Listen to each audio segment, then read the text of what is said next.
how to play B major scale for alto saxophone. All right, we're gonna play in the middle range today to make it easier on you.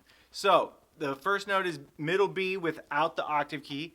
Then we have C sharp, and then when we play this D sharp and we have this pinky key, that's when we pivot our thumb to the octave key. Okay, that's our D sharp. Then we have E, F sharp, G sharp, and then our new sharp is A sharp. So it's like A, but we're gonna play this side key right here. So that's A sharp, and then we get to the top, B.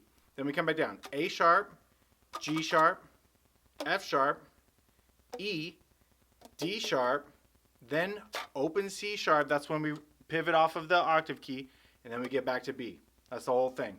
Okay, let's try it together. I'll count to 4 and then we'll start. 1, 2, 3, 4.